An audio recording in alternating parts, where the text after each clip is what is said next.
With Mexico. Yeah, I think we're in USA. New Mexico. I don't know what that is. I know what it is. Get up, Nigel. We're filming. You can be a director. I know what it is. There's a... Looks kind of strange. It's not like any cat I've seen before. New Mexico's right next to Texas, that's where it is. He's right, you know. Somebody say something. Hello, everyone. I just wanted to cover another little Yale padlock that I have and was trying to research in through here how much it cost in 1912.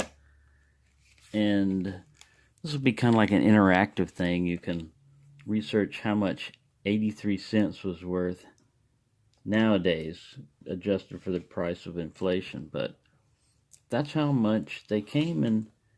The case was finished in either steel with an old copper, steel with an ivory black, or steel with nickel plated, or brass dip bright. I think this is steel copper, but I'm not sure because it's really got a rough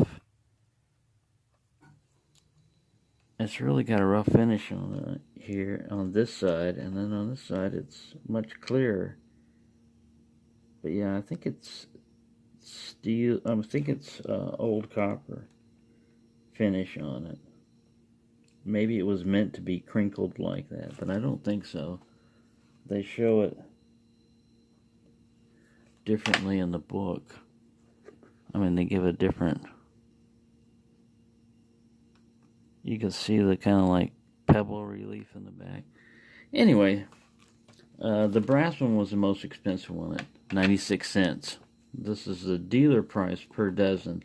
So, you know, he's going to have to make a little profit. So, I'll probably make a nickel off of it. I don't know how much they made back then, but it wasn't like nowadays where they'd mark it up 150 or 300% or whatever it is.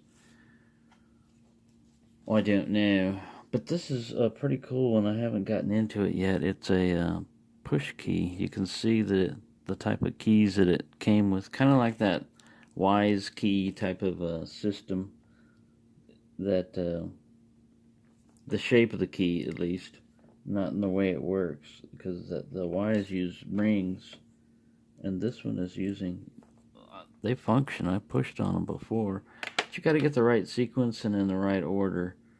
And I've seen people use like nails held in clips and stuff like that.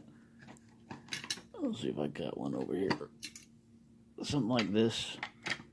You get that, and then you have some pins, and this applies, you know, basically enough tension that it kind of like self-impressions. That's a theory anyway. But yeah, I was just wondering because I'm sure, I know I paid more than 83 cents for this. I think I got a fairly decent deal on this one. It was like 15 bucks shipped. Alright, so that wasn't too bad. I know the condition wasn't super great, but considering how old it is. And then the next one I was going to look up, I won't do it right now, but this one is patented 1895 and 1896. That's a nice... I got into him originally. He was locked also. I picked this one open. See if you can see the big fat pins in there. Look at those bottom holes. Interesting look. Look like it's been through a lot. So there you go. That's all I got for you right now. No picking right now.